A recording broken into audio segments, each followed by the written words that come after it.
우리는 역사상 유례없는 변화의 시대에 살고 있습니다. 변화의 양과 속도 두 가지 모두 전례 없는 수준입니다. 모든 면에서 인간의 능력을 뛰어넘는 AI의 출현을 눈앞에 두고 있습니다.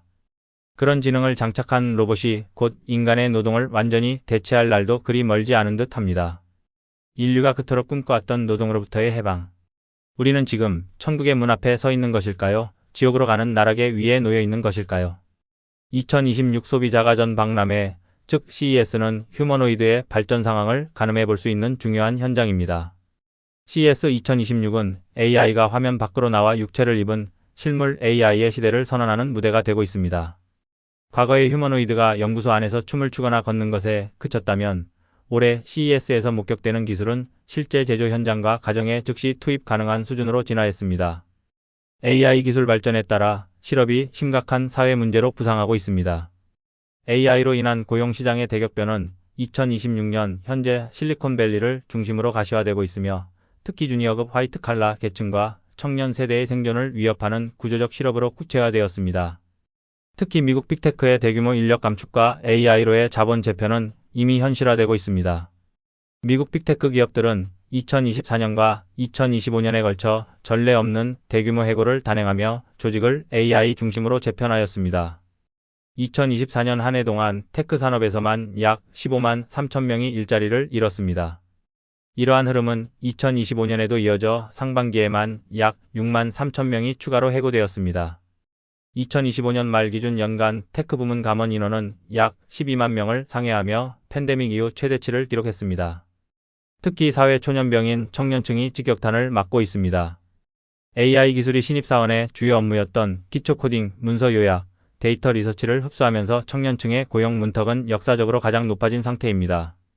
스탠퍼드 대학교 디지털 경제 연구소의 2025년 보고서에 따르면 AI 노출도가 높은 직무에서 22세에서 25세 청년층의 고용은 2022년 말 대비 약 13% 하락하였습니다. 벤처 캐피털 시그널 파이어의 조사에 따르면 2024년 미국 빅테크 15개사의 대졸 신입 채용은 전년 대비 24.8% 감소한 반면 2년에서 5년차 경력직 채용은 오히려 증가하는 경력직 중심의 쏠림 현상이 나타났습니다. 2025년 5월 기준 미국의 22세에서 27세 대졸 청년 실업률은 약 5.8%를 기록하며 전체 평균 실업률 약 4%를 크게 웃돌았습니다.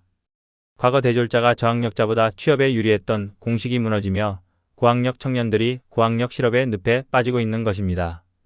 2025년 1분기 기준 전체 구인 공고 중 신입 비중은 최근 5년 평균 대비 45%나 낮은 수준을 기록하며 청년들의 사회 진출 경로가 사실상 차단된 상태입니다. 현재 실리콘밸리에서 발생하는 실업은 일시적인 경기 불황에 따른 현상이 아니라 가치의 생산 주체가 인간에서 시스템으로 이동하며 발생하는 구조적 소멸의 성격을 띱니다. 기업들은 막대한 영업이익을 내고 있음에도 불구하고 AI 효율화를 명분으로 인건비를 절감하고 있습니다. 이는 세이의 법칙이 상정했던 생산에 의한 소득 창출 고리를 끊어내고 있습니다. 공급이 수요를 더 이상 만들어낼 수 없다는 의미입니다. 노동의 기회를 박탈당한 청년 세대는 단순히 일자리가 없는 것이 아니라 AI라는 거대한 자본 시스템에 의해 가치 창출의 주체에서 배제되는 전 지구적 위기에 직면해 있습니다. 고전학파 경제학자들의 시각에서 보면 새로운 가치를 만드는 건 오직 인간의 노동뿐입니다. 바로 노동가치설입니다. 노동가치설의 체계적 기틀을 마련한 것은 애덤 스미스였지만 이를 일관된 경제법칙으로 정립한 이는 데이비드 리카도였습니다. 이 같은 변화는 우리 경제, 특히 화폐 시스템에 어떤 변화를 몰고 올까요? 고전에서 그 답을 찾아보겠습니다.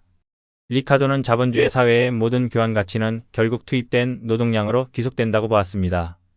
내가 사용하는 스마트폰, 지금 당신이 마시는 커피의 가격 뒤에는 수많은 사람의 직접 노동뿐만 아니라 그 공장과 운송수단을 만드는 데 들어간 과거의 노동까지 응축되어 있다는 논리입니다. 따라서 이 시대엔 노동이 모든 소득의 원천입니다. 노동의 대가로 임금을 받아 빵을 사고 집세를 내며 땔감을 구입합니다.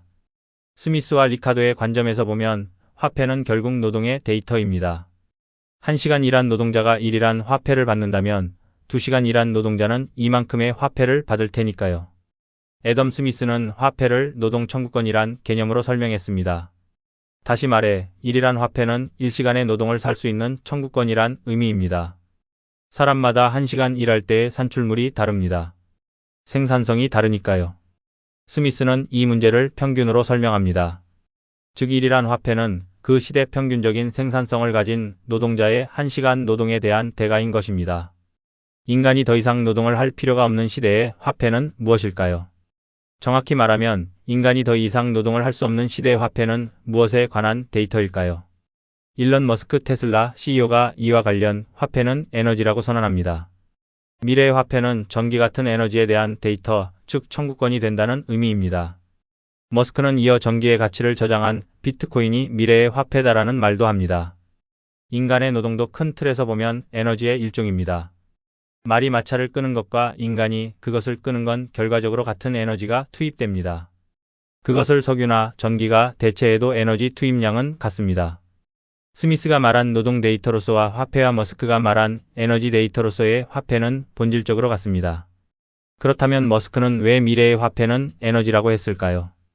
노동 데이터로서 화폐의 의미가 사라질 것이란 말은 무슨 뜻일까요? 그는 지난 300년간 자본주의를 지탱해온 노동의 종말을 미리 보고 온 것은 아닐까요? 19세기 카를 마르크스는 리카도의 노동가치서를 극단까지 밀어붙여 자본주의의 파멸을 예견했습니다. 그의 논리는 명쾌했습니다. 가치의 유일한 원천이 인간의 노동이라면 기업이 경쟁에서 이기기 위해 노동자를 기계로 대체할수록 아이러니하게도 이윤의 원천 자체가 사라지게 된다는 것입니다. 기업은 개별적으로 더 많은 이윤을 얻기 위해 자동화에 열을 올리지만 모든 기업이 자동화를 달성하는 순간 시장의 이윤율은 제로를 향해 추락합니다. 이것이 바로 마르크스가 지적한 이윤율의 경향적 절약 법칙입니다. 마르크스의 이론을 이해하려면 우선 잉여가치란 개념을 알아야 합니다. 잉여가치란 자본가가 노동자에게 준 돈보다 더 많은 시간 일을 시킴으로써 얻는 가치입니다. 자본가가 노동자를 10시간 고용해 호미 1개를 만들고 10이란 화폐를 임금을 주었다고 생각해 봅시다. 다른 생산 요소를 고려하지 않는다면 호미의 가격은 10입니다. 부가가치는 오직 노동에 의해서만 만들어지기 때문입니다. 이럴 경우 자본가는 이윤을 얻지 못합니다. 10이란 임금을 주고 호미를 만들어 10에 팔았으니까요. 자본가는 이윤을 얻으려면 10이란 돈을 주고 20시간 일을 시켜야 합니다. 호미 2개를 만들어 20에 팔면 10이 남는 것이죠. 받은 돈보다 더 많은 일을 한 것을 잉여노동이라고 하고 이를 통해 얻은 자본가의 이익을 잉여가치라고 합니다. 마르크스의 눈으로 보면 기업의 이익은 잉여노동이 있을 때만 가능합니다.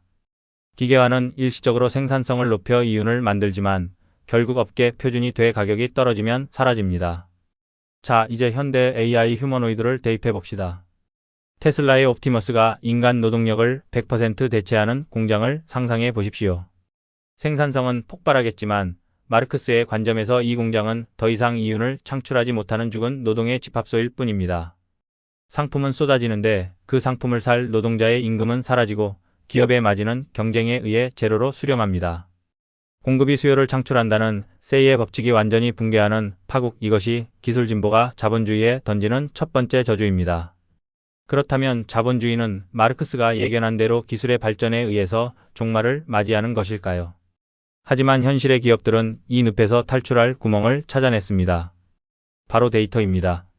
마르크스 경제학의 수호자들은 이렇게 반론할 것입니다. 초기에 AI를 도입한 기업은 남들보다 낮은 비용으로 생산하여 특별 잉여가치를 누리겠지만 기술이 보편화되면 결국 가격이 떨어져 망할 것이라고 말이죠. 그러나 현대의 AI는 과거의 방직기와 결정적인 차이가 있습니다. 과거의 기계는 쓰면 쓸수록 마모되었지만 AI 휴머노이드는 쓰면 쓸수록 데이터를 흡수하며 스스로 진화합니다. 마르크스는 기계를 가치를 이전하기만 하는 수동적인 불변자본으로 보았으나 현대의 AI는 데이터를 학습해 스스로 성능을 높이는 가변자본인 것입니다. 기업은 이제 노동자의 시간을 착취하는 대신 사용자의 데이터를 착취하고 지능의 격차를 통해 독점적 지위를 유지합니다. 가격이 생산 비용만큼 떨어지지 않도록 브랜드 가치와 생태계 락인이라는 성벽을 쌓는 것이죠. 결국 이윤의 본질은 인간의 근육에서 알고리즘의 효율로 이동하고 있습니다. 과거엔 기업이 이익을 내기 위해서는 임금보다 많은 일을 시켜야 했습니다.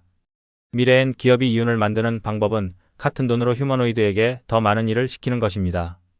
휴머노이드는 충전 시간을 제외하면 24시간 365일 일하기 때문에 일하는 시간을 늘리는 것은 의미가 없습니다. 같은 비용으로 같은 시간 안에 더 많은 일을 시켜야 하는 것입니다.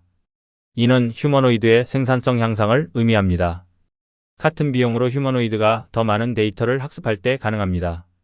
요약하면 기업이 이윤을 내려면 과거엔 노동 착취를 했습니다.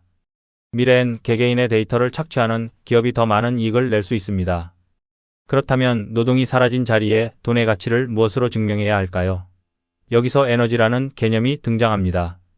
사실 인류는 이미 한 번의 에너지 본위제를 경험했습니다. 바로 페트로달러입니다.